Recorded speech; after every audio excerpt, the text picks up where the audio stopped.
15장 14절부터 21절까지의 말씀을 한 절씩 교독하도록 하겠습니다. 로마서 15장 14절부터 21절 같이 교독하겠습니다. 14절부터 먼저 읽겠습니다. 내 형제들아, 너희가 스스로 선함이 가득하고 모든 지식이 차서 능히 서로 권하는 자임을 나도 확신하노라. 그러나 내가 너희로 다시 생각나게 하려고 하나님께서 내게 주신 은혜로 말미암아 더욱 담대히 대려 너희에게 썼노니, 이 은혜는 곧 나로 이방인을 위하여 그리스도 예수의 일꾼이 되어 하나님의 복음의 제사장 직분을 하게 하사 이방인을 제물로 드리는 것이 성령 안에서 거룩하게 되어 받으실 만하게 하려 하심이라. 그러므로 내가 그리스도 예수 안에서 하나님의 일에 대하여 자랑하는 것이 있거니와, 그리스도께서 이방인들을 순종하게 하기 위하여 나를 통하여 역사하신 것 외에는 내가 감히 말하지 아니하노라. 그 일은 말과 행위로 표적과 기사의 능력으로 성령의 능력으로 이루어졌으며, 그래야 내가 예루살렘으로부터 도로 행하여 이르라고까지 그리스도의 복음을 평안하게 전하노라. 또 내가 그리스도의 이름을 부르는 곳에는 복음을 전하지 않기를 힘썼노니 이는 남의 도위에 건축하지 아니하려 함이라. 이런 말을 주의 표적을 받지 못한 자들이 볼 것이요 듣지 못한 자들이 깨달으리라 함과 같으니라. 아멘. 오늘 우리 읽으신 말씀 가지고 나로 이방인을 위하여 라는 제목으로 함께 말씀을 나누겠습니다. 1900년 경쯤에 1900년쯤 그때쯤에 유럽의 자본주의에 대해서 자본주의가 막 일어나고 부흥하는 시기에 대해서 살펴보던 한 학자가 있었습니다. 한 학자가 그 상황을 이렇게 살펴보더니 좀 이상한 점이 있다라는 것을 발견하게 됩니다. 그게 뭐냐면 독일을 중심으로 해서 보면 독일을 중북부 지역, 그러니까 지금의 보온이라고 하는 그 지역보다 위쪽, 그 위쪽은 생각보다 잘 살고 자본주의가 대단히 발전해 가는 과정을 겪더라 하는 겁니다. 그래서 원래 그렇거니 이렇게 생각했는데, 근데 다시 뒤져보니까 뮌헨을 중심으로 하는 남부 지역 중심으로는 자본주의가 대단히 느리게, 이상하게 더 부유하고 더 많은 돈이 갖고 있음에도 대단히 느리게 자본주의가 발달하는 것을 보게 됩니다. 뭐가 이상하다. 중북부 지역은 뭐가 없는데도 대단히 발전해가는 것이 확연히 드러나는데, 남부 지역은 있음에도 불구하고 대단히 더디다 하는 것을 발견한 거죠. 이걸 확인하고 난 다음에 그러면 독일만 그런가 하는 물음에 전 유럽을 뒤지기 시작했죠. 전 유럽을 확대해서 살펴보니까 독일 중북부 지역 그 위쪽에 있는 네덜란드, 영국 이런 쪽은 생각보다 더 많은 돈이, 화폐가 유통되기 시작하는 것을 발견합니다. 그래서 자본주의가 발전하는 거죠. 그런데 독일의 남부 지역 중심으로 그 밑에 있는 지역, 예를 들자면 이탈리아라든지 스위스 일부 지역이라든지 심지어 스페인 지역은 희한하게 발달 안 한다라는 것을 통계적으로 밝혀내기 시작합니다. 왜 그럴까? 왜 북부 지역, 유럽 북부 지역은 대단히 발전하고 있는데 스페인 일부 지역과 이탈리아 그리고 스페인 지역은 발전하지 않는다. 이상하다는 생각으로 가지고 막 살펴본 학자가 있었습니다. 그 학자 이름이 막스 베버라는 학자인데요. 사회학자인데 이 사회학자가 현대 사회학에 미친 영향은 대단히 큽니다. 왜냐하면 이 막스 베버라는 학자를 연구하지 않고는 현대 사회학을 이해할 수 없다 할 정도로 대단히 강하게 이렇게 많은 글을 썼거든요. 그러고 난 다음에 이 학자가 더 살펴보기 시작합니다. 왜 그럴까? 그 사람이 밝혀낸 연구 결과는 이런 겁니다. 그 지역을 중심으로 봤을 때 영국은 개신교회, 그 다음 네덜란드도 개신교회고 독일 북부 지역도 개신교의 영향이 대단히 큽니다. 남부 지역은 좀 카톨릭 계열이 강합니다. 이탈리아는 카톨릭의 본산 같은 역할을 하죠. 스페인도 그 역할, 스페인도 굉장히 강하고요. 프랑스도 굉장히 카톨릭의 영향이 굉장히 강합니다. 그래서 그 영향이 굉장히 오랫동안 미치고 있다라는 것을 발견해냅니다. 그게 무슨 말이냐면 카톨릭이 중심으로 되어 있는 지역은 자본주의가 그리고 발달하지 않는 것들이 나타나는데 개신교회 중심으로 되어 있는 지역은 굉장히 발달하더라 하는 거죠. 그래서 이걸 막 살펴보면서 그 사람이 나타낸 결론이 이겁니다. 막스 베버가 쓴 마지막 결론이 뭐냐면 그 지역에 있는 개신교회가 갖고 있는 핵심적인 사상이 있다 하는 겁니다. 돈에 대한 것. 그 돈에 대한 핵심이 뭐냐면 루터가 말하는 소명설이다 하는 겁니다. 하나님이 사람에게 어떤 소명을 주어 일하게 했고 그것들을 잘 다스리게 했다 하는 거죠. 그 소명설을 더 나아가 칼빈이 장로교의 시초라고 부르는 칼빈이 이 소명이 이루어지는 과정의 핵심적인 것이 직업이라고 봤습니다. 그래서 직업 소명설이라는 것을 얘기했죠. 자기가 맡은 바에 자기가 하는 일이 하나님 주신 핵심적인 사명을 이룬 과정이다. 그 일에 대해서 최선을 다하라는 겁니다. 열심히 최선을 다해 하나님 주신 소명에 따라 살아가는 것이 그리스도인들이 해야 될 일이다. 그 내용을 다 정리해서 쓴 책이 뭐냐면 프로테스탄트 윤리와 자본주의 정신이라는 거 1905년도에 출판한 책입니다. 이 책을 읽지 않고 이렇게 분석해 보지 않고 현대 자본주의와 현대 사회학에 대해서 이야기하는 건 말도 되지 않는 정도로 정석과 같은 책입니다. 개신교회가 미친 자본주의에 미친 영향은 대단히 크다. 거기의 핵심은 소명이라는 거다. 하나님이 인간에게 어떤 소명이 있다는 겁니다. 개인마다, 사람마다 다 있다. 사람은 이 일을 위해 직업을 가지고 충성하고 수고하고 다시 그 돈을 가지고 사회에 환원하고 그렇게 굴러가게 만드는 것이 하나님이 사람에게 주신 돈의 이유라고 봤습니다. 돈은 모으는 데 목적이 있는 것이 아니라 흘려보내는 데 목적이 있다고 봤습니다. 오늘날의 많은 그리스도인들이 이 돈에 대한 이야기를 하면 참 어려움이 있습니다. 왜냐하면 생각이 다른 경우가 많거든요. 그렇지만 성경이 말하는 핵심은 결국에는 돈은 흘러가야 하고 남을 돕는 도구로 사용되어져야 했다 하는 것입니다. 사도 바울이 길리기아 다소라는 지역의 출신입니다. 사도 바울도 이 소명에 대한 이야기를 합니다. 사도 바울은 자신을 소개할 때 사도행전 21장 39절에 보면 이렇게 소개합니다. 바울이 이르되 나는 유대인이라. 혈통적으로는 유대인이고 지역적으로는 소읍이 아닌 길리기아 다소성의 시민이다 이렇게 말합니다. 여기 말하는 길리기아라는 건 오늘날 우리로 따지면 도 같은 겁니다. 경기도, 경상도, 서울 뭐 이런 것처럼 길리기아 도의 다소라는 시의 시민이다 이 말을 합니다. 길리기아는 로마 시대 변방에 있었던 굉장히 중요한 지역 중에 하나입니다. 그 다소에 태어났는데요.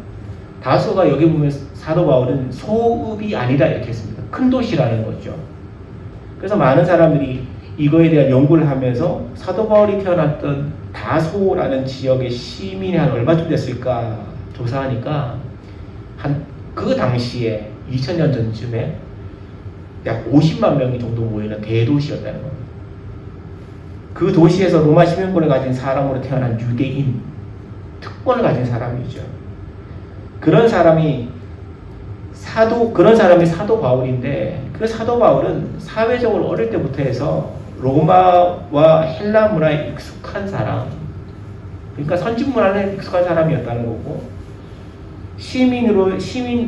그 당시의 시민 언어였던 코인의 헬라어라는 거예요. 헬라어를 배운 사람입니다. 헬라어는 오늘날의 성경에 쓰여진 근간이 되는 책입니다. 언어입니다. 성경에 나오는 신약 성경의 대부분이 코인의 헬라어로 기록되어 있습니다. 그렇지만 혈통적으로는 가정적으로는 유대인이고 5살 때부터 시작해서 율법을 배우고 엄한 바리새파 교육을 받은 사람이다 하는 거죠. 그 사람에게는 사울이었던 그 당시에는 그냥 자기가 속해 있는 혈통의 특권에 돈에 능력에 그냥 살아가면 되는 사람 정도, 그 잘 누리고 잘 부리고 살면 되는 사람 정도로 자기를 인식하고 살았던 것 같습니다. 그런 엄격함이 유대 세계에서 율법에서 가장 탁월하다고 하는 가말리엘의 문화에 들어가게끔 만듭니다. 그러니까 여러분 다 가진 겁니다. 시민으로는 로마 시민이죠. 돈 있죠. 능력 있죠. 배울 만큼 배웠죠. 그리고 율법적으로는 유대 세계 존경받는 가말리엘 문화에 들어가서 떵떵거리면서 살 수 있는 그런 사람이었습니다. 그 당시에 수준 높은 사람, 학문, 엄격한 율법, 이중문화, 이중언어, 로마 시민권을 가진 것은 강력한 힘입니다. 그것이 그 사람이 살아가는 목적이고 이유였던 거죠. 그런 바울에게 약 30세 무렵에 스데반이라고 하는 한 기독교인의 그리스도인의 죽음을 보게 됩니다. 그리고 보는 정도가 아니라 앞장서서 죽여도 내가 허락하겠다 하는 리더 역할을 합니다. 여기에서 사도 바울이 대단히 충격을 받았던 것 같습니다. 죽음 앞에서도 당당할 수 있는 것, 죽음 앞에서도 내가 이 일을 위해 죽어도 되겠다고 하는 사람 만난 것은 희한한 겁니다. 그런 상황에서 다시 그리스도인을 잡으러 다마스커스로 가죠. 성경상으로 다메섹이라고 합니다. 거기에서 부활하신 예수님을 직접 만나요. 스데반이 그렇게 믿고 따르던 그 예수를 부활했다고 했는데 말도 되지 않다고 생각했는데 가던 길에 빛과 같이 나타나 그냥 빛만 나타난 게 아니라 음성으로 나타났고 음성뿐만 아니라 대화가 되는 존재로 인격적인 존재를 만나게 됩니다. 그래서 말을 하죠. 당신 누굽니까? 그랬더니 내가 예수다. 그 한마디에 사도 바울이라고 하는 사람, 그 당시에 청년 사울이 서울의 충격이라는 건 대단했던 것 같습니다. 왜냐하면 자기가 생각하고 있던 지식적인 거, 율법적인 걸 다 동원해도 설명이 안 되는 겁니다. 그래서 다시 말씀으로 돌아간다 하는 거죠. 그리고 아라비아로 가서 3년 동안 살면서 율법을 연구하는 것 같습니다. 그 모든 것을 통틀어 오늘 15절에 보시면요, 이런 말을 합니다. 그러나 내가 너희로 다시 생각나게 하려고 하나님께서 내게 주신 은혜로 말미암아, 이 말을 합니다. 하나님께서 내게 주신 은혜가 있다는 거죠. 특별히 주신 은혜. 하나님께서 내게 주신 특별한 은혜가 있는데 그 은혜가 뭘까요? 자기가 가지고 있는 것 더욱 든든하게 만드는 은혜?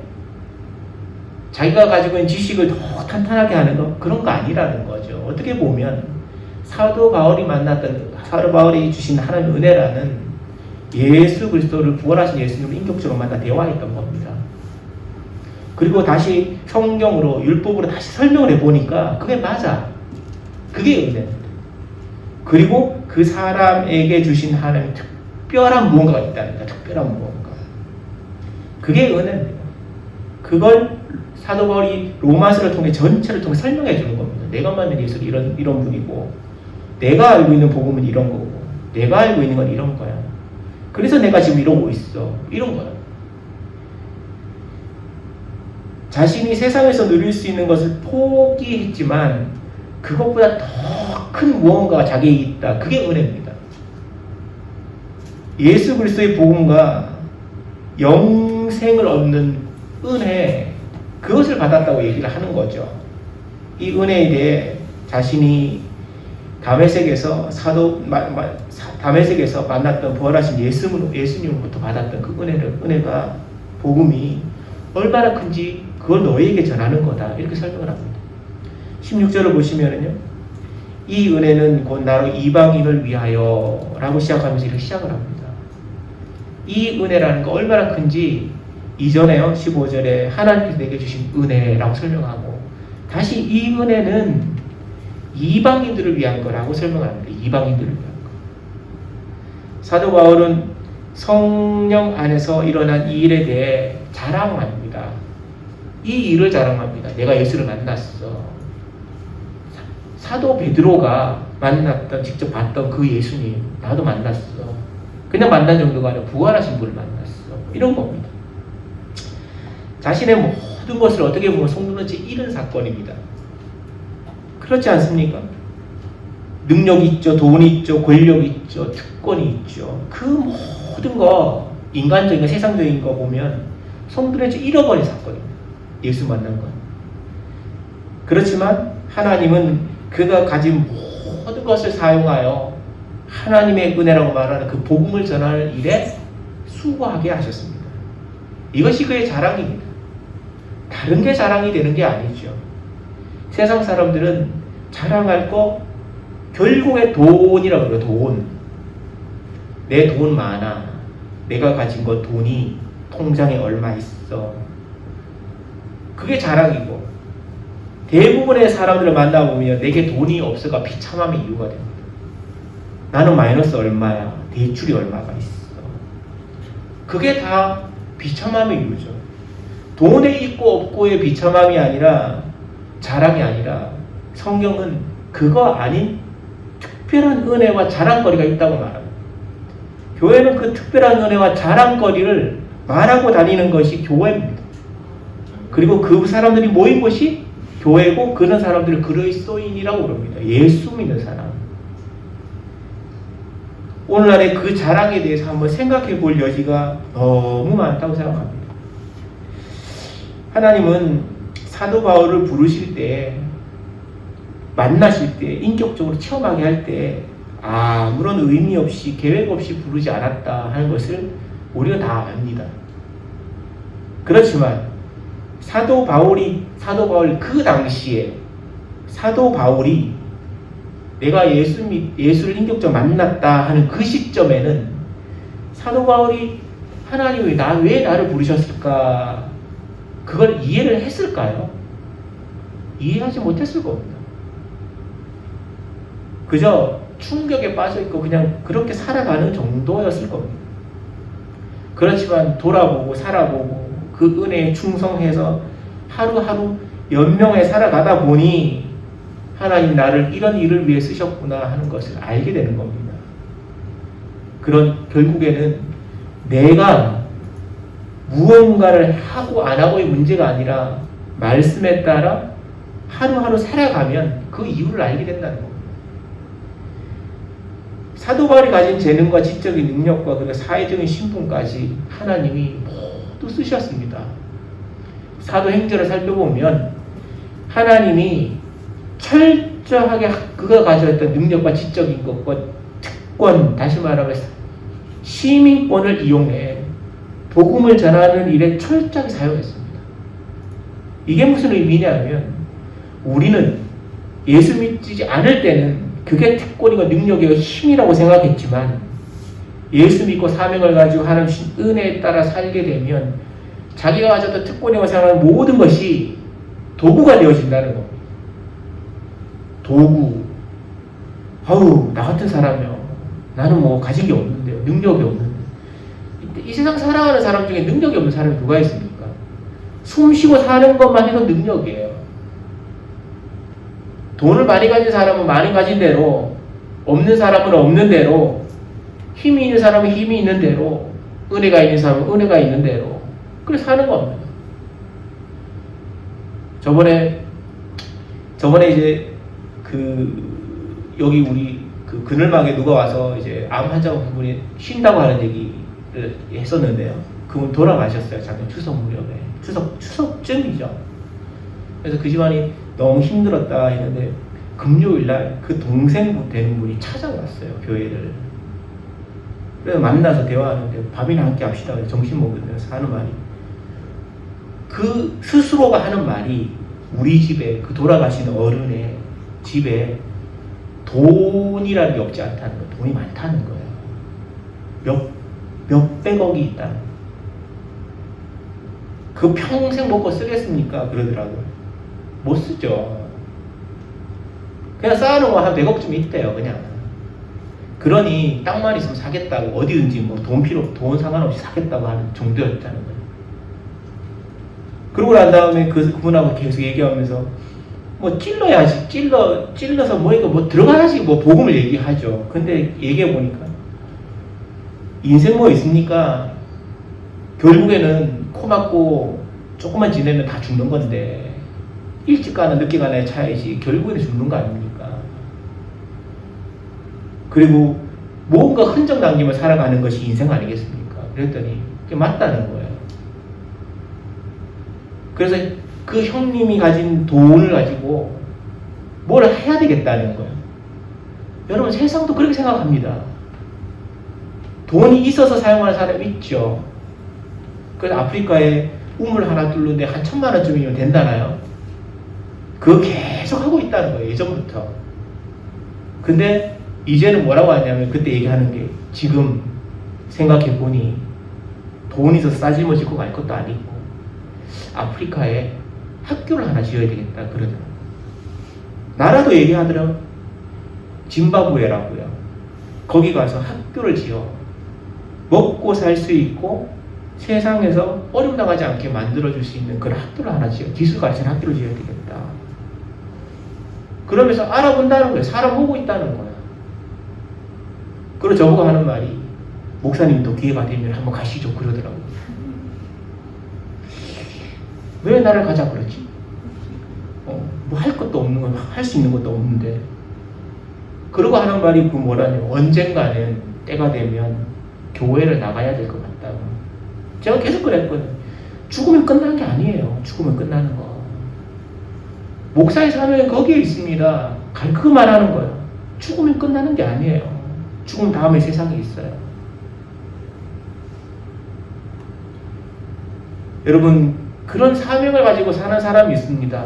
예수 안 믿어도 사명이 있어요. 해야 되겠다고.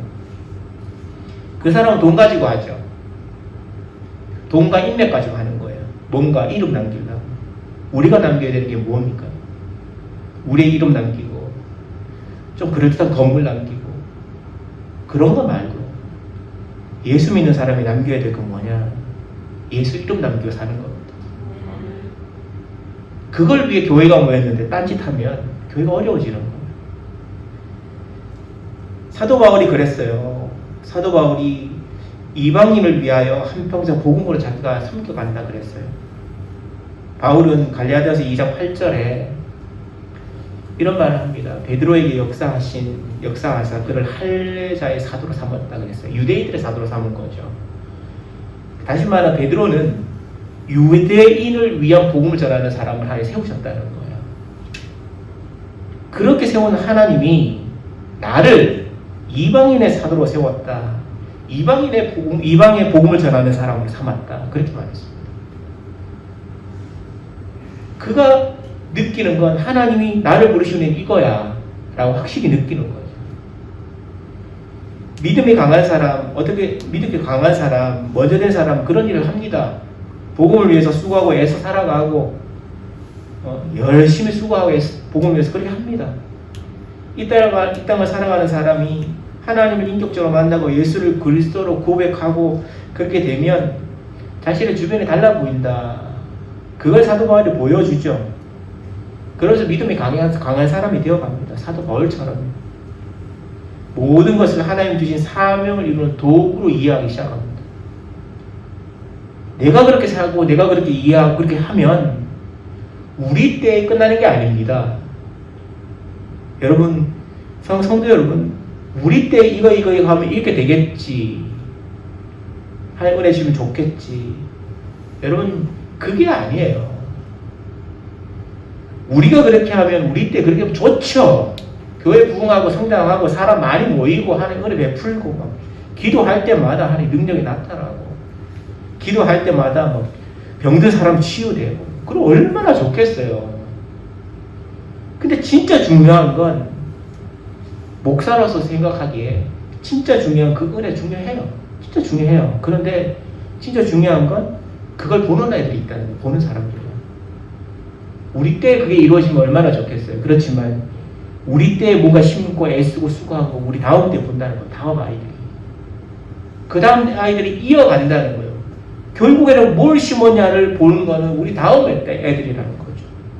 우리가 복음을 위해 사명을 위해 수고하고 애쓰고 교회를 섬기고 복음을 위해서 복음 전하고 인생 그렇게 살아요. 그러면 우리 다음 애들이 인생 저렇게 사는구나 그렇게 봅니다.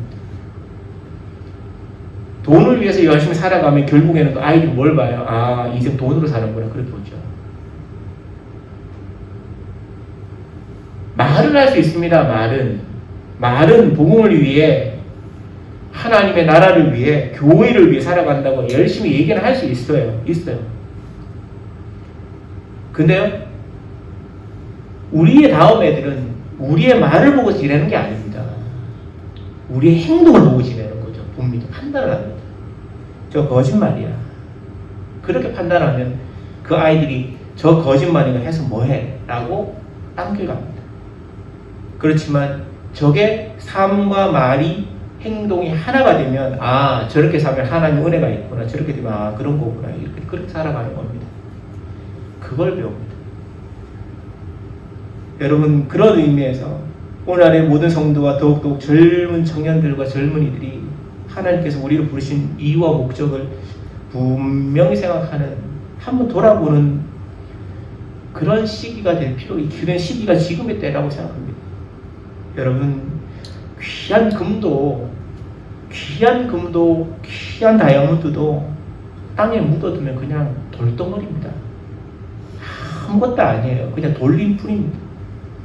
근데 땅에 파묻어 놓은 그 돌과 같은 금과 다이아몬드를 끄집어내서 사용을 하면 금의 가치보다 더 귀하게, 다이아몬드보다 가치보다 더 귀하게 사용되어지는 게 이 세상의 논리입니다.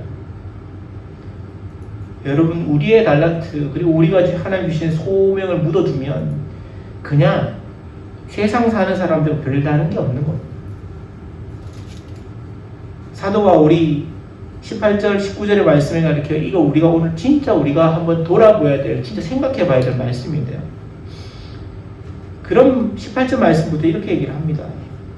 중간부터 보면 내가 감히 말하지 아니하노라 그 일은 말과 행위로 라는 말이 있죠. 사도 바울이 복음을 전해요. 복음을 전하는데 어떻게 전했냐면 내가 감히 말하지 아니하노라 그 다음에요. 그 일은 복음 전하는 일은 말과 행위로 라고 합니다. 이게 사도 바울이 하는 일입니다. 하는 일. 말과 자기 행동으로 복음을 전했다는 거예요. 예? 물론 오늘날에 말만 하는 사람이 있고 행동만 하는 사람이 있긴 해요. 그렇지만 사도 바울은 말과 행동을 같이 했다는 거예요. 근데 여기서 끝나면 아무것도 아닙니다. 복음 열심히 전하면 씨 뿌리는 거지. 그래요. 맞아요. 씨 뿌린 거 맞아요. 그렇지만 사람의 입장에서는요. 열심히 복음 전하고 행동해서 이렇게 하면 복음대로 살면 그냥 씨 뿌리는 거지 무언가 얻어지는 게 아닙니다. 그 다음 말이 굉장히 중요한데요. 19절 상반절을 보시면 이런 말이 있습니다. 표적과 기사의 능력으로 표적과 기사의 능력으로 성령의 능력으로 이루어졌다 그랬습니다. 하나님의 능력이 나타나는 거예요. 세상 사람들은 복음이구나, 이게 능력이구나, 이게 은혜구나 이렇게 알려면은 말과 행동도 해야 되지만 그 다음에요 성령이 역사하는 게 필요하다는 거예요. 우리나라 초대교회 시절에 이런 일이 있었기 때문에 온 나라가 들썩였던 겁니다. 복음을 전하죠. 예수 그리스도가 하나님이시라고 전하고 복음이 영생을 얻는 구원의 길이라고 전하고 막 온 사람들이 떠들어 다녔어요. 성도들이. 그런데 성도들이 그냥 떠들어 다니고 난 다음에 아무 일이 안 일어났냐? 아니고요. 하나님의 복음이 전해지는 곳마다 온전히 믿는 그 믿음 때문에 뭐가 일어나냐면 표적과 기사가 일어났다고요. 말이 표적과 기사죠. 사실 쉽게 얘기하면 귀신이 쫓아나가고 병든 사람이 고쳐지고 덩어리가 말을 하고 그런 일이 눈앞에서 일어난다고요. 눈앞에서. 그걸 뭐예요? 성령의 능력이라고 그러는 거예요. 간절한 마음이 있으니까 하나님 은혜 베푸시는 거예요. 말과 행동을 하죠. 복음을 전해요. 예수가 능력이라고 은혜라고 복음은 영생을 얻는 길이라고 그렇게 말하고 하늘나라에 있는 것만 얘기한 게 아니라고요. 예수 믿으면 능력이 나타난다고 막 말을 했다고요. 그러고 난 다음에 기도합시다. 하나님의 은혜가 있기를. 그러면서 진짜 간절한 마음으로 기도하니까 기적이 나타나는 거예요. 제가 여기서 묻고 싶은 게 있습니다. 오늘은 말과 행동으로 복음을 전하는 사람이 없습니까? 있어요. 있는데 오늘날의 표적과 기사가 나타나지 않을까요? 간단하게 얘기하면 간절함이 없는 거예요. 더 직설적으로 얘기하면 등 따시고 배부른 거예요. 안타까움이 없는 거예요. 오늘날 성도들에게 안타까움이 뭐가 있습니까? 뭐 정치적으로 문제를 얘기하면서 뭐 경제가 어렵다고 얘기하지만 세상에 우리보다 더 어려운 사람들 전세를 따지면 깔린 게 지금의 상황이에요. 30년만 전만 해도 우리나라 사람들이 먹고 있는 거에 대해서 걱정하는 사회였다고. 그럼 이 정도 되면 하나님 은혜구나 이렇게 하고 만족하는 마음을 살아야 되는데 있는 걸 더 채우려고 노력하는 게 지금의 현 사회가 된 거예요. 그리고 채워졌어요. 실제로 채워졌어요. 오늘날 그리스도인들에게 부족한 게 뭐냐? 그럼 물어보면 없다 그래요. 왜 부족한 게 없어요? 진짜 부족한 게 있죠. 그리스도인들이 진짜 부족한 게 뭐예요? 하나님 은혜를 느끼는 그 마음이 사라진 거예요. 진짜 부족한 거예요. 그게. 간절하게 하나님 찾는 그 마음이 없죠. 그러니까 하나님 시련을 보내시는 거예요. 시련을 주는 거예요. 시련을 보낸다고. 예전에는 어려움이 간절한 마음이 있고 안타까운 마음이 있으니까요. 애들 둘, 셋이 어부 메고 새벽 예배 나오고 그랬다고 진짜로. 지금은 있잖아요. 애 둘, 셋 있고 그런 거는 둘만 해도 셋을 말할 것도 없고 둘 어부 메고 있잖아요. 새벽 예배 나오고 금요일에 나오라 그러면은 저게 교회에서 목사가 뭔 소리 하냐 그런다고 지금. 왜요? 간절한 마음이 없죠. 먹고 사는 거에 이상이 없으니까요. 여러분 이 말씀 우리가 참 깊게 생각해 볼 지금의 시대입니다. 그래도 제가 남서울 전원교회에 부임하고 난 다음에 참 감사한 게 있어요. 진짜 감사한 게 있어요. 그게 뭐냐면 우리 교회는 최소한의 간절한 마음이 있었다고요. 간절한 마음. 교회가 좀 평안해지길 바라는 마음이 있고 교회가 안정되길 바라는 마음이 있고 교회가 교회답기를 바라는 그 간절함이 있었다고요. 그래서 기도하면 기도에 막 뜨거움이 있고 교회를 위해서 기도합시다 그러면 막 우리 자녀를 위해서 기도합시다 그러면 막 분을 토하듯이 기도하시는 분도 있었다고 지금도 그렇죠. 그거 너무 감사한 일이에요. 하나님이 그 간절함 위에 그 복음 위에 은혜가 임하고 능력이 임하는 겁니다. 사도 바울은 말과 행위로만 했다 하지 않았습니다. 그건 반입니다. 반. 그리고 간절함 위에 기도로 하나님 주신 은혜를 기다릴 필요가 있습니다. 자발적이고 스스로 하는 결단과 수고가 필요한 거죠. 이 자발적인 행위에 성도의 믿음이 나타납니다. 온전하게 믿을 때, 확신이 있을 때 성도들은 말하고 행동하죠. 그래 말을 합니다. 지금도.